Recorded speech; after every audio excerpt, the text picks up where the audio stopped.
The next, yeah. Okay. Yeah, right. Okay, so maybe let's start our meeting. Okay, I'm pleased to welcome you all to the next meeting of the Natural Law lecture series. Today, our guest is Dr. Paul Shrimpton. Paul Shrimpton gained his BA and MA from Balliol College, Oxford, and has taught at Magdalen College School, Oxford, since 1981, except for a gap of 4 years when he worked in London. He began researching the educational ideas of John Henry Newman in 1990 and in 2000 completed his PhD, which he published as a book entitled A Catholic Eton, Newman's Oratory School. He has also undertaken archival research on Newman's practical contribution to university education, which was published as The Making of Man, The Idea and Reality of Newman's University in Oxford and Dublin. He has given talks and papers on Newman and education, as well as on Newman and the laity. He has completed a critical edition of Newman's university papers, My Campaign in Ireland. The topic of today's meeting is Human Flourishing at University, as seen by John Henry Newman. Paul, I give you the floor. Thank you very much. And thank you for reminding me of the title, which I almost remembered, but not quite. What I'm going to do is just look at my notes, which are on the screen, so I can see you at the same time. Yeah, thank you very much for inviting me to speak at Sołek, albeit remotely. I've recently given 2 talks, in fact, to students. One about, in fact, it was 2 weeks ago today in Belfast in Northern Ireland at Queen's University. And then 3 weeks before that at the Oxford University Newman Society. And previously in this academic year, I did a remote talk at the beginning of the academic year to students in Glasgow. That was remote as well. I say thank you because each time I'm asked to speak, I have to rethink and re-explain, which is always good. Even if you know someone and his ideas quite well, it's always good to the discipline of being forced to think them through yet again. Am I talking too quickly, Tomasz? No, it's perfect. Good. In that case, it's slightly slow for a British audience, but that's fine, only marginally. Yes, so you've mentioned things which I've done, so I'm not going to say any more about myself, except that really, Newman is famed for the theory of education, and many people forget he was deeply involved in practice throughout his life. And it's that aspect which I'm particularly interested in. So firstly, a little bit about who John Henry Newman is. If I can, I'll just share a picture with you while I talk. It's just nice to see the person. I'm struggling here with all these windows open. I beg your pardon. Let's get this picture going. I just want one picture. There we are. Okay, it's a modern image. So as you can see there from the dates, Newman lived for 89 years in the 19th century. He's a theologian, a philosopher, a controversialist or journalist, a priest and pastor of souls, a letter writer, an extraordinary one, a poet, a novelist, and most definitely an educationalist, although we don't use that word very often in English. Somebody who involved himself in the practice of education as well as the theory. When he was 16 years old, he left his school in London to come and study in Oxford at Trinity College. He actually studied 2 degrees at the same time, the only 2 you could study. Classics was one of them, Latin and Greek, literature, philosophy, history, but also mathematics, which effectively meant mathematics and physics. After 3.5 years, he didn't do very well in his exams. He stayed on for an extra 1.5 years, tutoring pupils privately, and then he gained what's called a fellowship to the leading college at the time, Oriel College. That's 1822, and he remained there until October 1845. So in other words, for 23 years. He did a huge amount. He helped to reform the university system of education because it was in a very bad state. He effectively started what is known as the modern tutorial system, which is still used in Oxford and Cambridge and probably nowhere else in the world, where every undergraduate student gets an hour or 2 hours of individual time, or with one other person every week, and that's the main engine of their study. Lectures are totally optional in the system here. The main thing is your tutorial, preparing work for that, normally 3 sessions a fortnight. Newman was also involved in something called the Oxford Movement, which is a huge revival in the Anglican Church beginning in 1833, probably the biggest revival in their history, which brought the Anglican Church very much, it undid an awful lot of what went on at the Reformation. Newman became the university preacher at St Mary the Virgin Church in the centre of Oxford, the University Church. That was 1828, and gave some of the best, if not the best, sermons in the English language. There are 10 volumes published so far. There could be 20 more volumes published, but anyway, just those for the moment. So Newman is both famed for being a religious leader and a major intellectual in Oxford at the time, pushing forward recovery of the university and its fame. It's a very complicated history. I'm not going to go through it. He became a Catholic in October, 9th of October, 1845. He went to Birmingham, where his bishop was, and then he was sent on to Rome. 1.5 years later, he was ordained a priest. He came back and started the oratory of St Philip Neri in Birmingham, and that's where he was based from 1848 until he died in 1890. In other words, 42 years. It was in 1852 that he was invited by the Archbishops of Dublin to come and found a Catholic university there.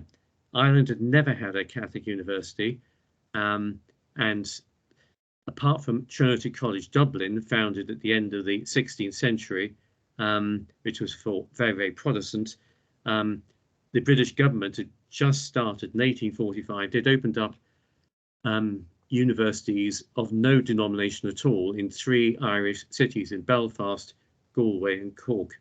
And Newman was asked to spearhead a university for the Catholics there, pushed and encouraged very strongly indeed by Rome, by Pope Pius IX.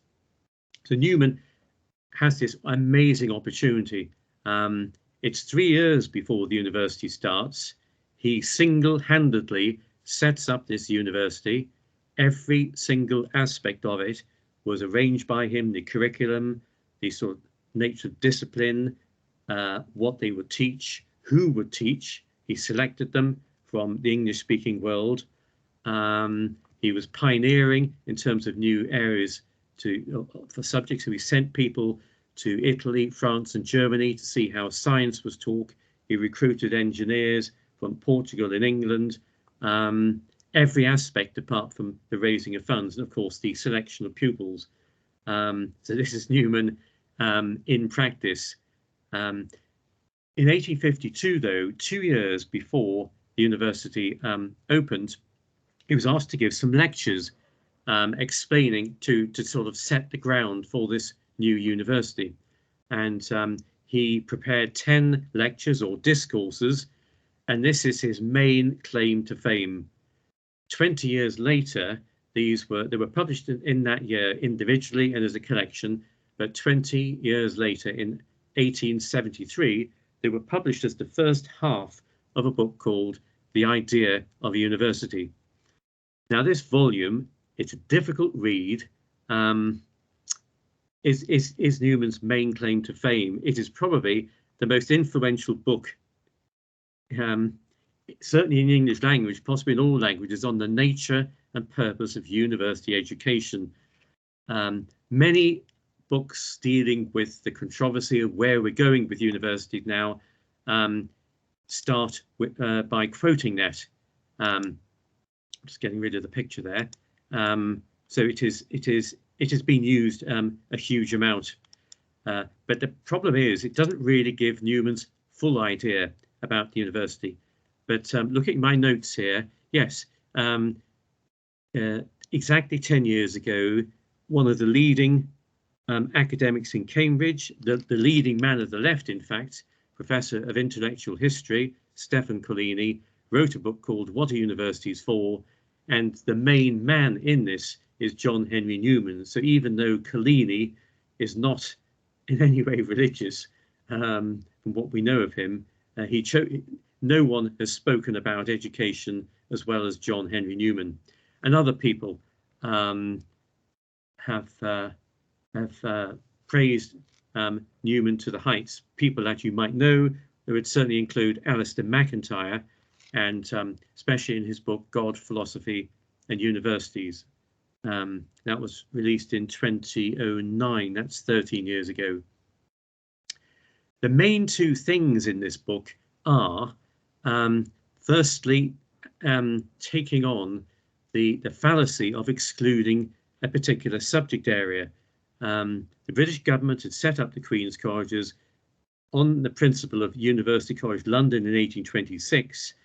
They were copying that new method of university where religion is totally excluded from the curriculum.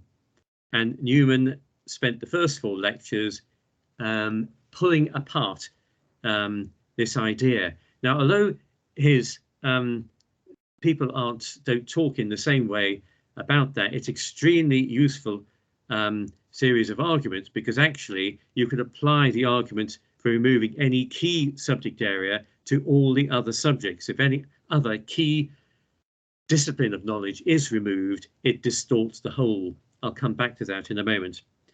Now, the next 6 lectures were all supporting and writing up the claim for a liberal education, that university is there to train the mind, not to train for any particular discipline, but to train the mind in general, and against the advancing claims of the utilitarians. I know these 10 discourses quite well, because every fortnight, I've done this for the last 3 years, run a Newman reading group for graduates at the University of Oxford. And we're on the second 2-year cycle. And the main reading material is 20 to 25 pages, a discourse every fortnight, but it is very hard work for all of us, and I include myself. I'm not going to quote from this much at all. Newman's style is difficult, and his form of argument is a bit unusual. It's difficult for the modern mind, and at the same time, it's accessible for the modern mind in the sense that he is what you might call a pre-phenomenologist. He deals with human experience. This is where he begins. But the problem, yes, is his fabulously rich prose, huge long sentences, and the way he constructs his arguments are very difficult to follow, because he'll often come out with an argument, give a counter argument, and then qualify the counter argument, and then qualify the qualification, and so it goes on. You could almost, when Newman deals with something big, a big topic, he talks about the idea of the topic.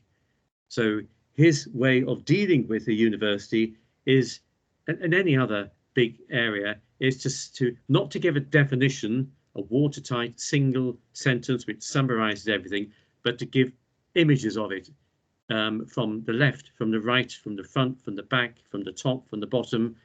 And from these multiple images, we understand what is being spoken about. That is often his way to truth. It's a particular form of argument which he loves dealing with, especially things which are elementary, core ideas, starting principles. That's what he will try and do. So you can rest content. You're not going to have to listen to some long quotations. What I will do at the end is point you to a website I set up. It's got about 120 web pages where I've distilled all his major short sentences thematically into about 10 major themes and sub-themes and sub-themes. So you can look at that later. Now, the idea of university for Newman is about the essence of a university. For his full idea, you've got to consult his other writings. And by other writings, I'd have to say there's 32 volumes of letters and diaries, each of which are 500 or 600 pages long. Education weaves in and out of all this, and his other 36 major works, some totally on education. Plus, of course, I mean, I'm editing at the moment, or have edited, 2 volumes which are unpublished of his university papers from Dublin. The second volume's coming out next month, in fact. And there are other books which have been published posthumously. So I'm interested in the practice in Oxford and the practice in Dublin. So let's start off with the idea, because I've done enough in terms of giving you background. So what is a university for John Henry Newman? Well, he says the essence of it, the strict idea, is something very, very simple. It is people coming from quite a long distance, or maybe nearby, to be taught by teachers.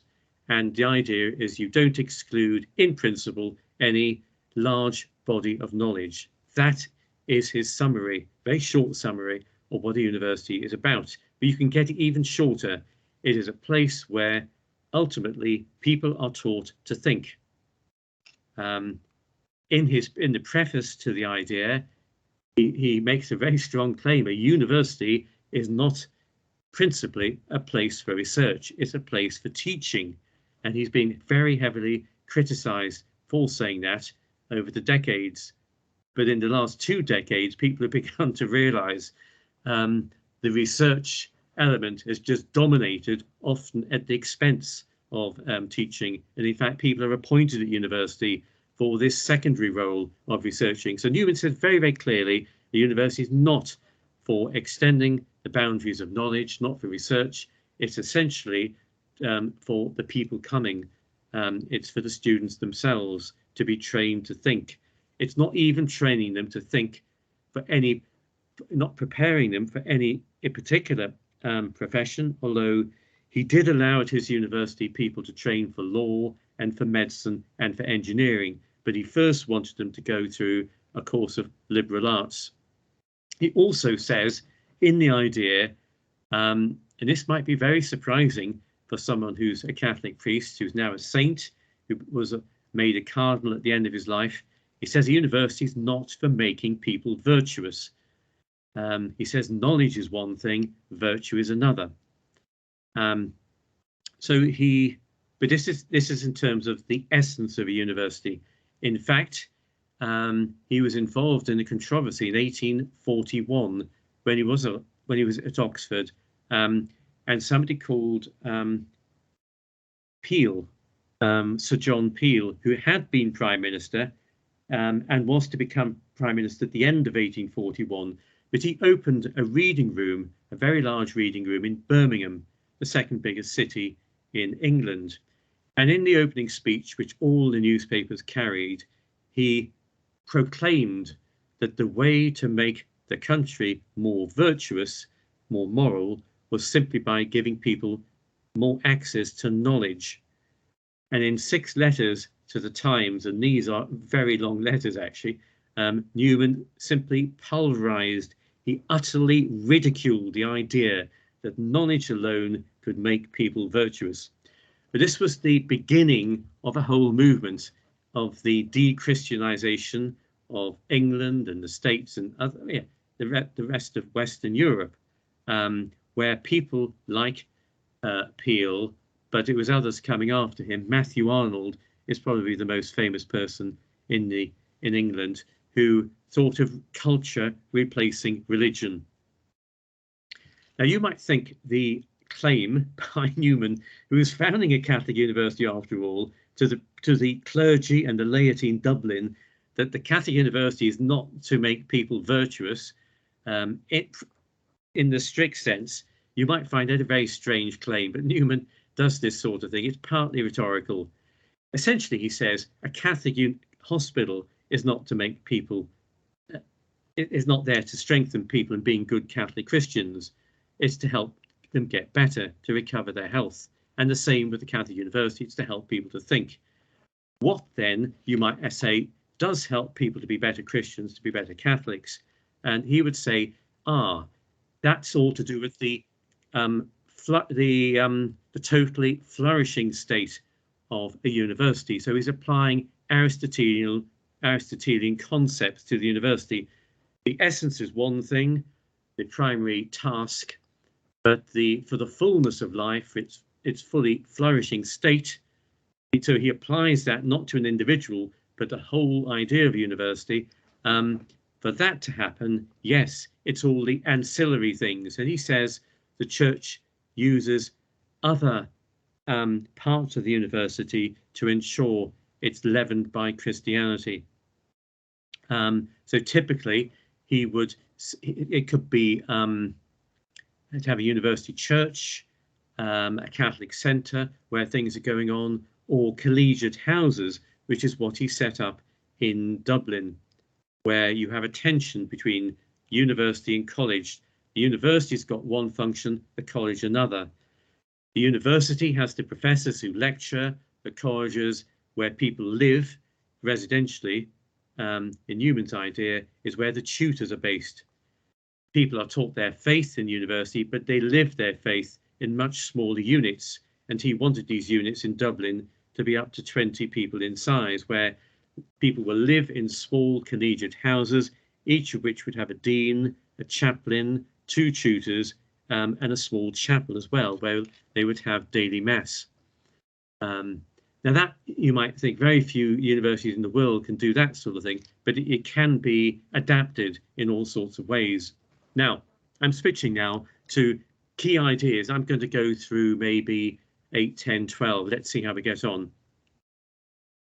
In terms of education generally, Newman often qualifies the word by talking of education in its broad sense.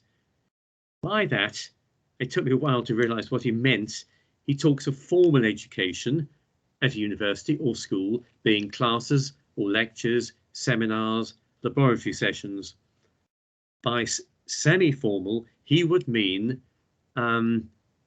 things like organised music, orchestras.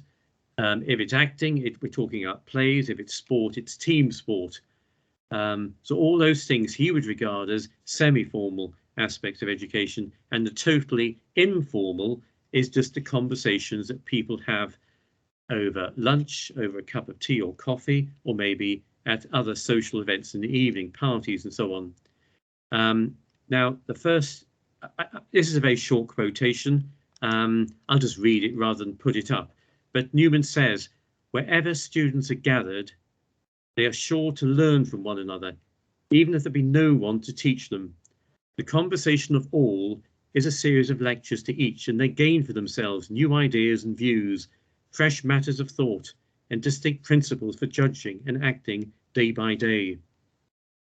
So, although Newman is famed for formal education, he elsewhere he talks about the totally informal aspects of education. And in fact, right at the beginning of the idea, he comes out with an educational paradox. He says, if I had to choose between a university which had lectures and exams, but people didn't live together, they simply came into the university to lectures and they sat exams at the end of the year or end of the 3 years, and another university which had no lectures and no exams, but people lived together and they had some tutorial supervision, he said I would choose the latter I would choose the university without lectures, without exams, because that forms people in a much stronger fashion. It leaves a deeper imprint on them,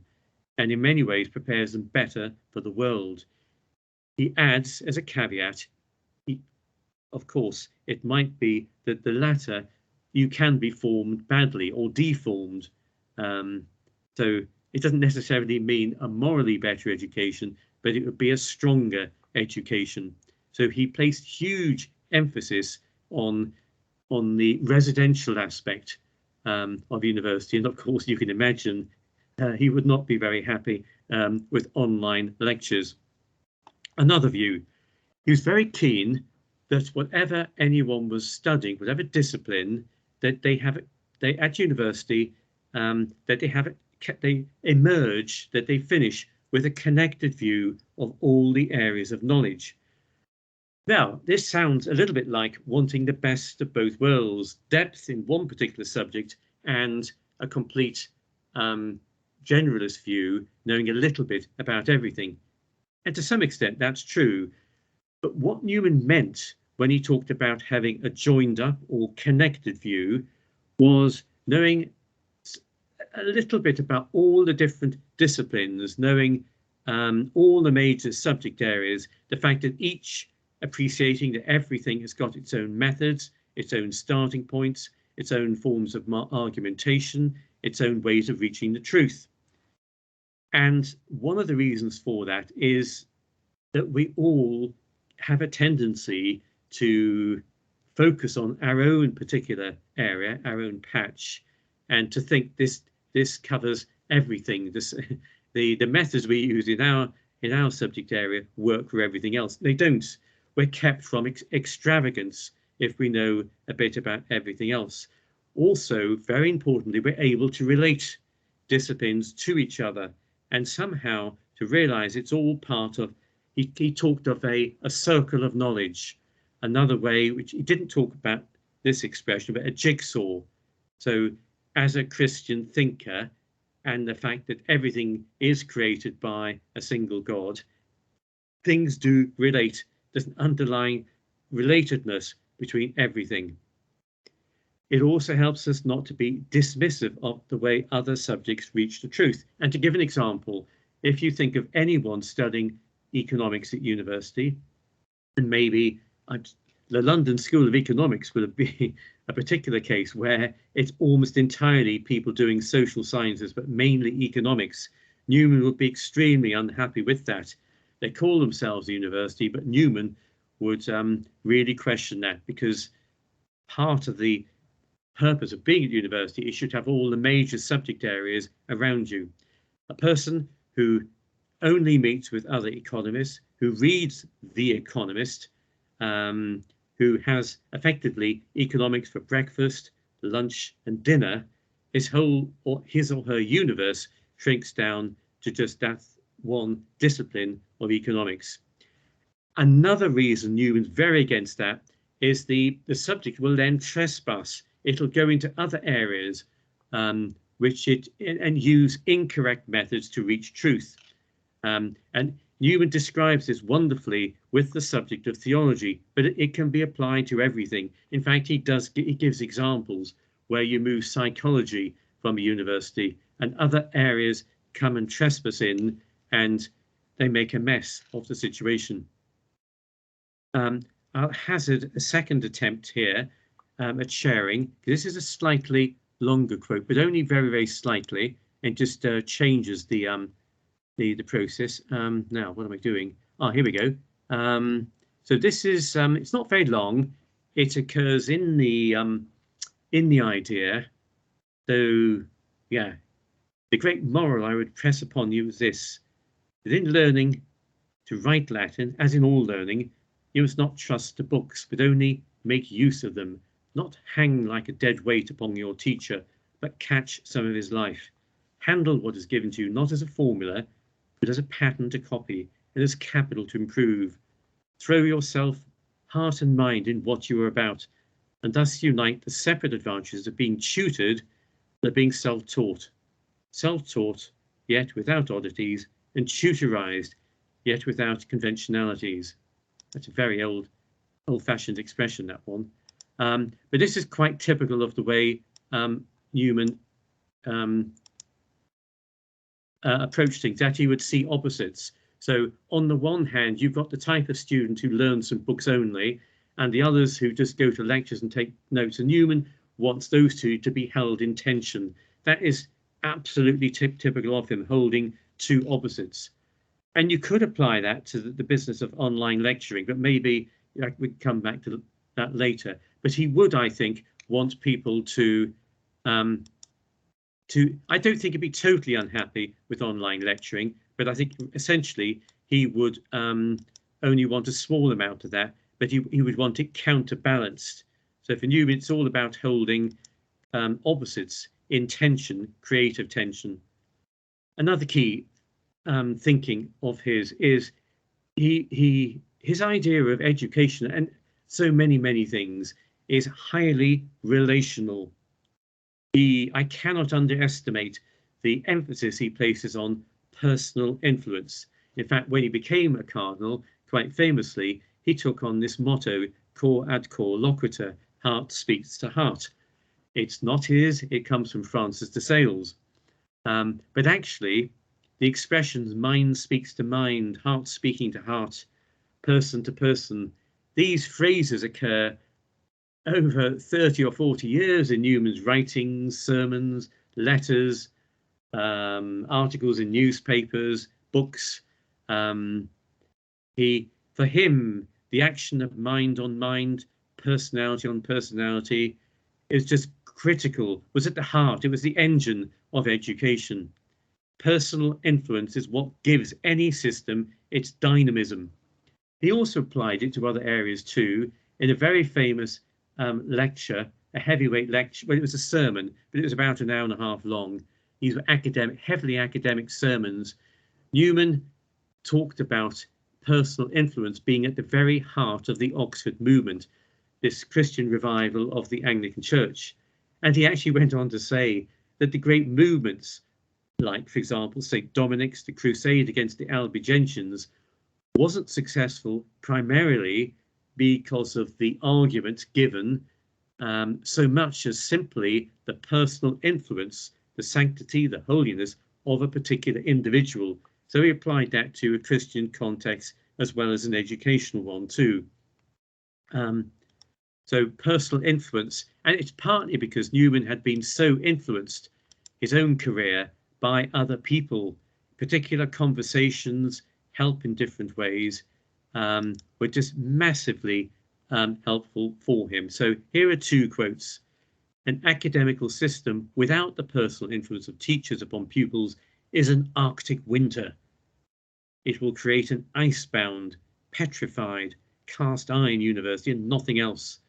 He calls this the reign of law without influence, system without personality. He wants the two in creative tension, law and influence, discipline and personal influence, holding each other in tension.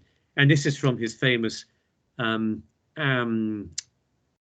philosophical work, The Grammar of Assent.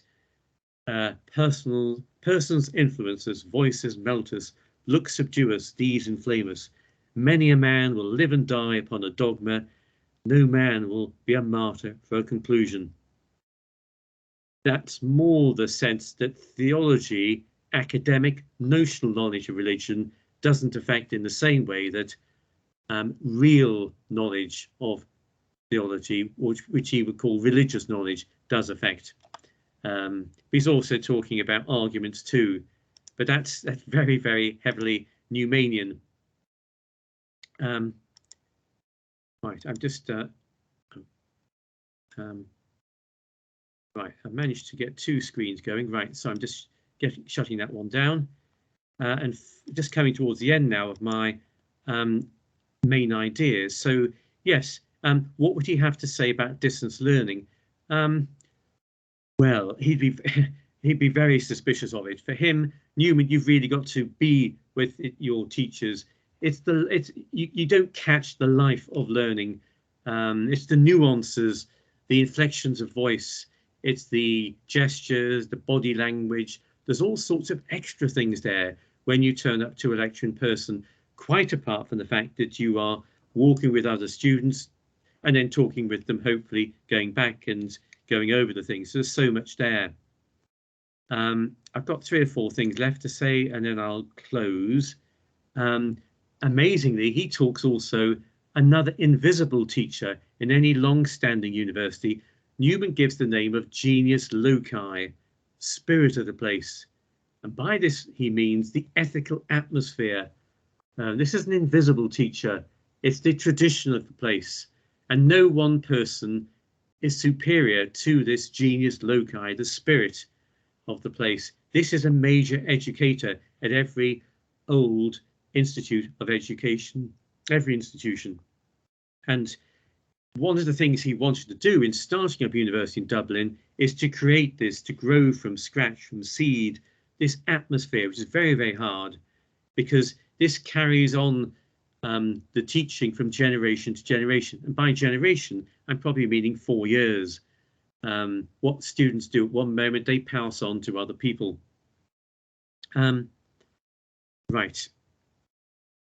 Newman talks also about, the college in Oxford or the collegiate house in Dublin having a very, very important role, a role of humanization, and that it ought to be another family. He applies one of those corporal works of mercy, hospes erem et collegistis mei.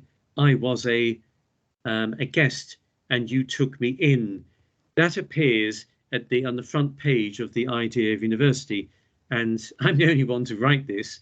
But anyway, my way of looking at that is Newman is saying it's a bit like somebody running a student residence or an equivalent is carrying out a bit like a corporal work of mercy. He's taking a young person who's between home and settled family life at that crucial moment in their education and freedom, you could say, and looking after them. And it's a crucial thing, Newman thinks, that collegiate bodies in universities ought to be doing, nurturing good habits, and if they should be run by people who take the place of the paternal role in the home. So they should be second homes. That's what he calls them.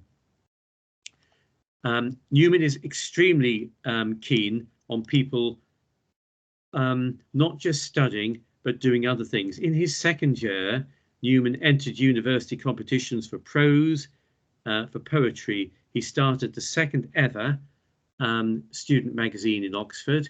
He recommended, but didn't start, a debating society. He set up a reading group for the novels of Walter Scott, which were coming out at the time, Ivanhoe, they read. He joined a music group in another college and played second violin for them. He took part in experiments in chemistry. He attended lectures in geology. So in other words, he did a huge amount. He did everything you could say except for sport, which he had absolutely no interest in whatsoever.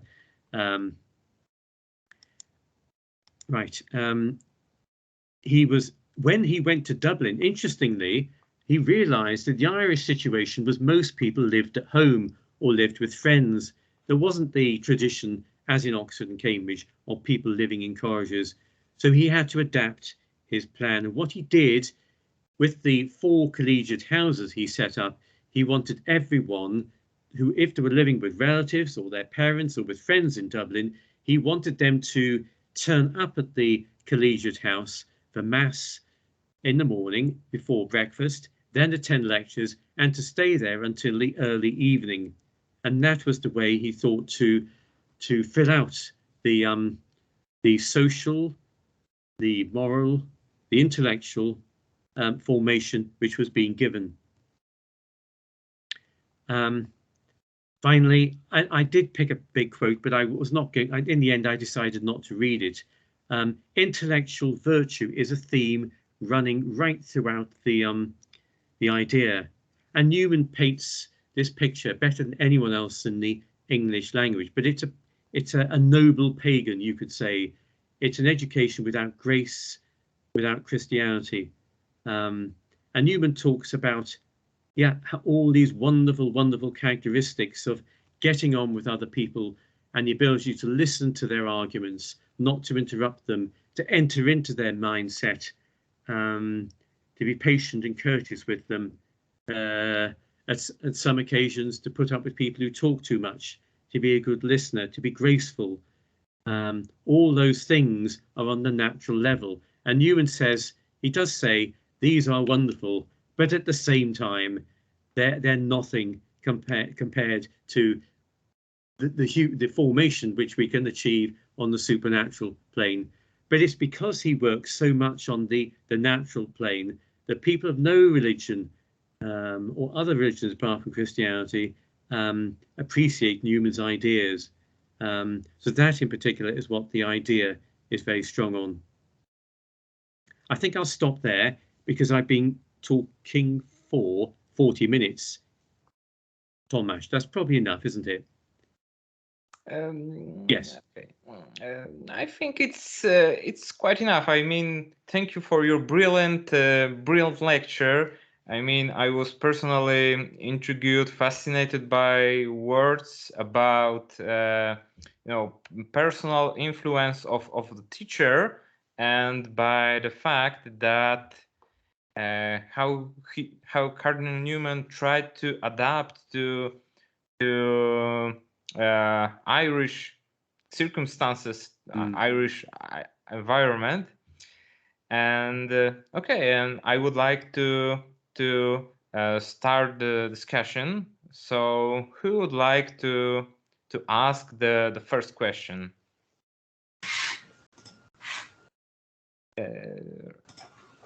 Good evening, Paul. Radosław Kołatyk. Am I heard? Hello, yes. Right, hey. Thank you for your presentation. I could listen to you for the next 3 or 4 hours on Newman and also in this beautiful accent you have. My question is about, because I've got a part-time job at the university. Sorry, I've got a part-time job at the university, and day by day I've got an impression that we are losing the concept of university, the one you describe in terms of Cardinal Newman. So my question is maybe quite general, but do you believe, if you were John Henry, what would you say? Is this possible to revive the idea of university as Newman places it? Because even in Poland, there are some organizations, groups which try to somehow revive that concept with discussions, tutorials, mentoring, but it's not what happens at the university. I've got an impression that we are forced to produce knowledge, following the sociological concept of the production of knowledge, rather than to teach to think, as you mentioned that definition. So, what would you advise us to at the university to change the situation? Do you believe it is possible to come back to the times of Newman and encourage students to think rather than to learn by heart what they have? Thank you. Yeah. Okay. Well, I mean, I could say a lot there. Newman's idea of university is ideal. It's not a pastoral idea. He's talking about the essence and talks about it at great length. When Newman was founding university from June to December 1854, he started up the Catholic University Gazette. It was a weekly publication, and he had about 30 weeks, and he was the editor, wrote practically everything. But in that time, he wrote a history of the university, 20 lectures, snapshots, or really images of the university over more like 24, 25 centuries.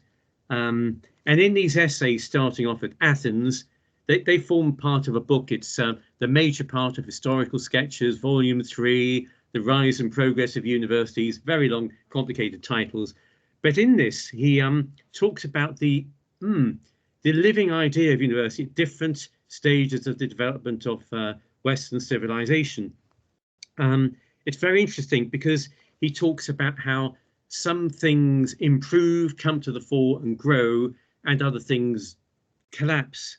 And so I don't think Newman, I think he would say some things are getting better, definitely getting better, but they'll be largely technical aspects. There are always things getting better, but we're losing. And the question is to note what we're losing and to talk about that. So I don't know, all sorts of things happen. We have lockdown, we've had 2 years of that. Until 2 years ago, 2.5 years ago, people were talking about massive online learning in the United States, MIT, one of the big players there. And this was debated all around the world. Surely this is the way forward. COVID came 2 years later, everyone's agreed. And this without it, beyond a shadow of a doubt, people need each other. We need to be in the same place. We need to talk. And that's an extraordinary thing. We could not have known that. We don't know what's going to happen next. Yes, Newman, his idea of forming the individual is very much the training of the mind to prepare them to follow any profession. And how it's a big mistake to go in for too early for able people to go into practical education. So yeah, I think a lot of people are very, very keen on reviving the ideas. And I mean, I read 1, 2, 3 books a year on the state of the university. They mainly come from the United States, but they're so interesting. And there are a lot of people who are, I mean, many of them have got apocalyptic titles. The Last Professor. The first one was The University in Ruins. The End of Education is another one. The last one I've read is Excellent Sheep by someone from Yale. He's actually got a Polish name. I can't fully pronounce it. I mean, so there's a lot of talk. People are heavily discouraged at university, and many people want to try and return. They realize the research machine is out of control, and people have been now beginning to realize that no, the essential thing are these students coming through. They should be that's the primary purpose. Newman says he thinks, and this is before research has started, it has begun. Humboldt began it in the research university in Germany. Sure, it hasn't reached England yet, but Newman thinks that the research should be at institutes very close to the university, where the academics are made to write and produce books and things, but not in the university. He says there's a big danger. And even here at Oxford now, many people are now think some of the science faculties are out of control. They've got too much of the vote, and it's the people at the interface. So another fact, and I've written quite a long article, which will be published this July, in a book on Newman. I'm arguing that this is a wonderful time in academia if we develop brilliant online lectures, okay, up to a point. But then Newman would say, sure, have some of those star lectures, and some of the ones I've been showing my pupils at school are just brilliant from the United States. I cannot teach to that level and have all the graphics and things that I would need, because my day job is to teach as a mathematician. I can't. Dazzling, phenomenal stuff, but it needs someone to then go and interpret. So I would argue for academics, if they're no longer spending so much time lecturing, what you need to do is employ those very people to do what Newman wanted, to be tutors, individual ones, in pairs, in small groups. And Newman's idea is just such a rich one. I can't share the article yet because it hasn't been published. He wanted the tutor to prepare people in Dublin and in Oxford, where he started the system, for the lectures in advance, to make sure they knew the main concepts, and then afterwards to debrief, to go through the lecture, to talk about what they did understand, misconceptions, how they can make progress for the next one, but also to weigh the reading of the student. How much reading are you doing? What articles? How many lectures are you going to get that balance right? So and students would be delighted to have this personal contact. So if we release academics from giving so many lectures, it could work out very well, and everyone would be the gainer for that. So COVID could provide us with yet another advance. We have to think this through. The new normal, as we say, the new normal has become standard here as an expression. People are talking about it, and that's really good. We now need to wake up and see what to do. Of course, you've also and also in going back to student life. I mean, yes, many universities here are trying to keep teaching online, but the students are rightly very, very angry about that. But of course, you've also should look into the social aspect of education. I mean, Newman says it's a school of manners. The concept of the gentleman in the 19th century was a bit rarefied, but nevertheless, we are introduced in the world by meeting people and talking. This dialogue aspect is just so important. Newman actually calls major capitals of the world virtual universities in the 1850s. So he says London's a bit like a university, because even if you're there prepared for Parliament or the law courts, somehow there are aspects there of a university. So he had a very flexible idea, and he wouldn't dismiss everything that's happening. He would be very worried, sure, but there are always good things happening as well. To my mind, universities, it's changing continuously, as is school. I've been in education for now over 40 years, and my school has changed and changed and changed, will continue to. And it's made up of individuals and it's discussions with other people, I think. So, yes, and there's a lot of talk among academics about what is going wrong, which is very, very healthy indeed. So the problem is it's the administrators to some extent who are not part of the picture. But Newman would say Alistair McIntyre is extremely strong on that, because he's a great Newman exponent. He thinks they should be people who are brought into the university much more and don't see it as a money-making operation. It is not a business. It's the whole business mentality and model which distorts university education very, very much. So he would want to say with a vice chancellor or chancellor or president, can we even get the administrators as well to enter into the spirit of the university much more? So what we are doing here is forming young men and young women, fitting them for this world while preparing them for the next, Newman was saying, operating on a human level, but also a supernatural level. But I could keep talking and saying more and more, but probably that's enough. Okay. Thanks very much. Thank you. Right.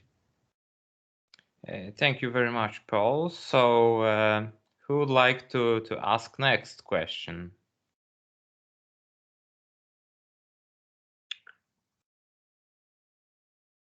Maybe I'd like to ask a question. What particular university in the world who exists now, in your opinion, is the closest to the idea of Newman, and why? Okay. I was asked this by the students at the Newman Society in Oxford, then again in Belfast just a few weeks ago. Yeah, okay. There isn't any university which very closely matches it. Some are very strong contenders. One is the University of Navarre in Spain, Pamplona, which I know a lot about, and they have people there. They have a small group of academics who are always looking forward to try and see where they're going. And I know quite a few of them quite well. They follow the things I say, right? And I write pieces for them. It's very difficult because they want to be a top research university, they want to teach well, and they can't afford a tutorial system. There's only 2 universities in the world, but this is where I think the post-COVID situation, we could get academics now to do that tutorial work instead of lecturing. But anyway, another one would be the Catholic University of America, based in Washington. They have moved because it's the many liberal arts colleges in the States think they are like Newman's University, but they're only the problem there is they put too much emphasis possibly on the Christian or the Catholic angle, and they neglect the academic angle. It's often at the expense, and Newman would not be happy with that. Also, it's a question of, are they preparing people for the world, which is often a very difficult world as well, because that should go on as well. But yes, I mean, I've not been convinced by any particular university. Newman did say 20 years after leaving Dublin that if he'd known, he wrote this in private memorandum, which is what I've edited, what's coming out in a few weeks' time, somehow criticizing the Pope. He said, I assumed the Pope knew more about Ireland than I did. It was an impossible venture he asked me to do. It would have been much better if we'd settled for the universities without theology and provided Catholic chaplaincies and things, and trying to make do, which is like a modern solution. So one thing is universities, another area is the support systems. What is happening in the Western Europe, in the States, a lot of the really interesting talking and discussions are being pushed outside university by political correctness, and it's often university societies. I didn't go last night, but the C.S. Lewis Society in Oxford is one of the best ones. I went the previous week. That's a fabulous place. Great speakers. So a lot of because of political correctness, things are being pushed outside, and there are now parallel systems in some universities, and the best example in the world, to my mind, is Princeton University, the best undergraduate in the United States, with the Witherspoon Center, where they carry on programs for undergraduates and another one for graduate students, which fill out their education. And those are very, very interesting developments. And there are 30 or 40 similar ventures taking place in all the other top US universities now.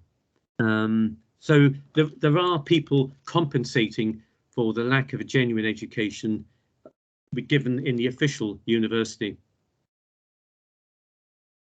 I'm not sure I fully answered that question. So I've now forgotten what it was. I'm sorry. I meant to answer it. Sorry. Could you? Yes. In your opinion, what? Oh yes. Yes. Sorry. Yes, I have done. Yeah. So I've answered that. Yeah. So I've said CUA, Washington, and University of Navarre, Spain, but they're still a long way from Newman's ideal. But interesting developments. Witherspoon at Princeton. Obviously, my main area of expertise in this is the highly developed, sophisticated universities, often research universities like Oxford, Cambridge in Britain, and other ones in the States, which I follow closely. I'm looking at the top end, but I do think one thing is university, another thing is what else is going on in that city, and often they're faith-based institutions. There was a very interesting article by another Yale professor. Oh gosh, he was complaining that on his course of greats teaching Latin and Greek, all the big questions which he'd enjoyed teaching in the first part of his career were no longer being asked to students. The big questions in life: what are we here for? What is virtue? All those things, he was complaining, are now being absorbed by the faith institutions at Yale. They're being talked about in the Christian, the Jewish, the Mormon, and the other societies. And he was complaining about that as an atheist or an agnostic, that he wanted to teach the big questions. And this was written 20 years ago. Andrew Kroneman, I think his name was. He was a law lecturer, professor of law there at Yale. So they're very interesting developments. So one thing is the university itself and the official one, but you can have a lot of life supporting university, not officially in it, and that complements and fills out. And I suspect the resident Sołek does precisely that in Poznan. It's one of many players, you could say, to enrich university life. Thank you. Thank you, Paul. So now I would like to ask maybe two questions. Okay. So at first, I would like to ask about the legacy of ancient Greece and Roman in Newman's writings on education. I mean, do we have, I don't know, some passages from Newman's writings that illustrate the influence, for example, of his reading of classical authors on his views on education? So it's the first question. And the second, okay, I know you partially answered it, but do we know what Cardinal Newman thought about the idea of liberal arts college? I mean, you know, small colleges with emphasis on undergraduate study in the liberal arts and sciences. Right. Okay. So you could write a book on the first one. It's just immense. I mean, Newman spent his first 4 years as an undergraduate studying Latin and Greek. He wasn't taught very well. He read hugely. When he started teaching, one of the great Oxford books was the Nicomachean Ethics. So we know exactly which book was taught in which term over his years as a tutor. And we know from all the detailed shorthand comments about all his pupils, the tasks he set them, the essays. We have some of his essays. So Newman was the first person to get people to do written exams in Oxford. Amazingly, everything was oral before him. He gets them also to write essays, and we have a few of them with his comments on them. But in terms of education, my goodness, I mean, his letters, his sermons, well, not less his sermons, but all the discourses, they're full, all of them, of Latin and Greek quotations. I mean, and constant allusions to Cicero, who he worshipped, sort of modelled his style on him. Newman's also, he spent a lot of time dealing with the fathers of the first millennium, the fathers of the church, especially the Greek fathers, and in particular Athanasius. So one of the things I haven't mentioned is he undertook to translate all the fathers and all their writings into English, and this fed into the Oxford movement. So you don't just have the original classical things learning, but also this other wave coming through. But actually, Newman quite often looks at those people and says, let's look at these fathers of the church. Some of them have come through pagan educational systems and others through Christian ones. And he's very often, some of the comments about the fathers are incredibly interesting. So, and in this school he started in 1859, the main co-founder, he had 16 children, but all the boys went to his school. One of them was thinking of the priesthood, and Newman, he writes to Newman, what shall I do? Amazingly, Newman then starts comparing. He writes a very, very long article looking at the education of the leading fathers of the church and to what extent they benefit. But he's very strong indeed on the classical education and being taught to think along the great masters of literature in Latin and Greek. And just at the time in the 1850 or 51, there was a very strong movement in France. L'Abbé Gaume, Jean Gaume, was leading a national campaign to remove the ancient Greek and Latin authors from all French Catholic schools and to replace them with medieval texts and the writings of the father. And Newman, it was about a year later, strongly opposed this, saying, no, the great masters of the thought are these people here. They may be pagans, but they teach us to think. And he writes the most extraordinary paragraph on Aristotle above all, absolutely scintillating, saying to think well is to think like Aristotle. I mean, he says that in black and white. And he says effectively the medievalists, the fathers of the church, they're holy people, but they don't match at all the ancient thinkers. They're not, in terms of vehicles, for education, they're not at all as good. They're a shadow of the reality of those people.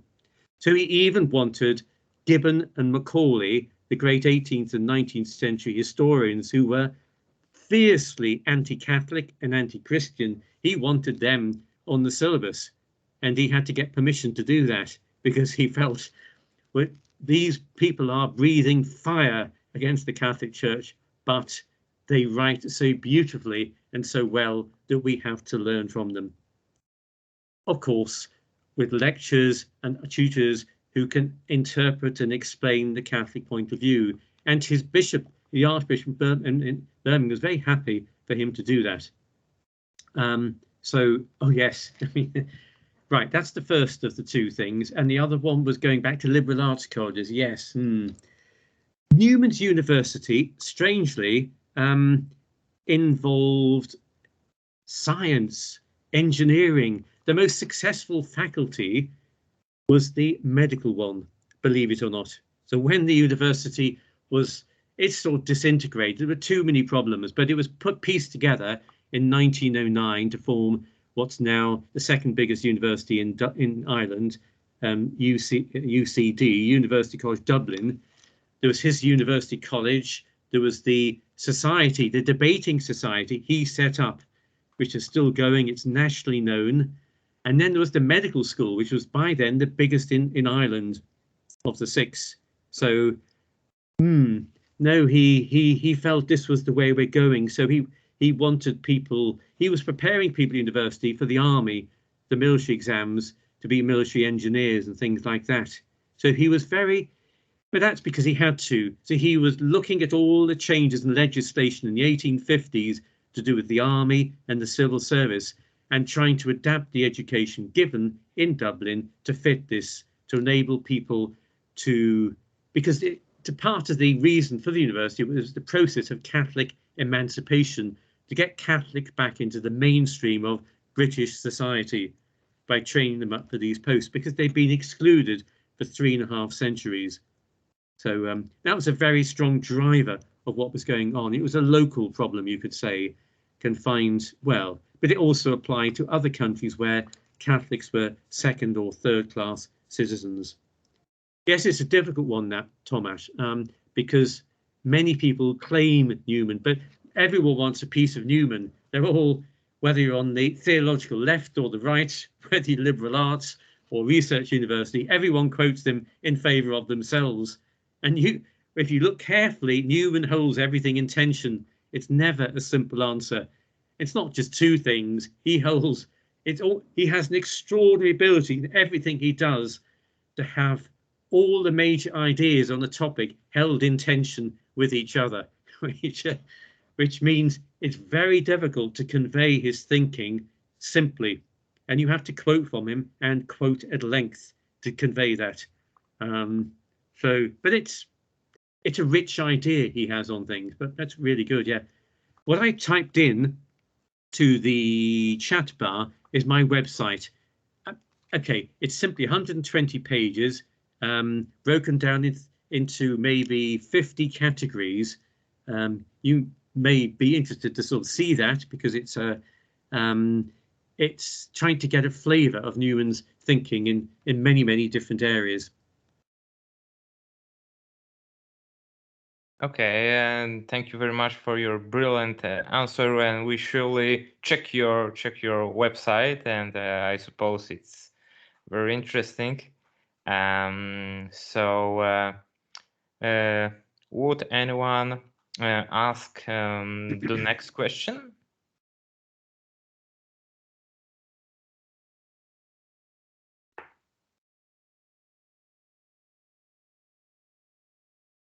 Okay, if there are no more questions, I would like to thank you once again, Paul, for a brilliant lecture and very interesting answer to our questions. I would like only announce here that our next meeting will be held in April, and our guest will be Professor Scott Roniger from California, I suppose. I have to check it.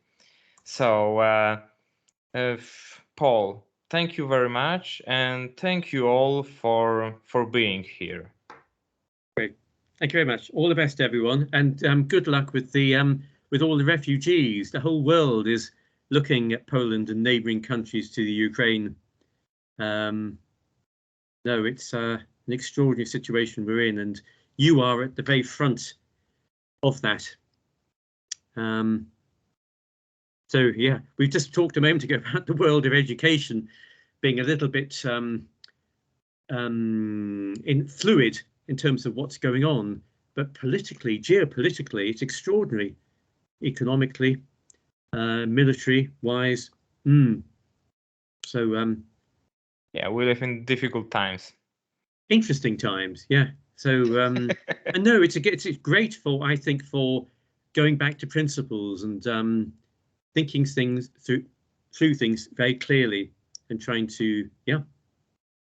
Okay, so thank you for your wishes. Okay, Thank I'll you say very goodbye much. to everyone now. Sorry not to see you all, but there we are. Okay, you've seen me.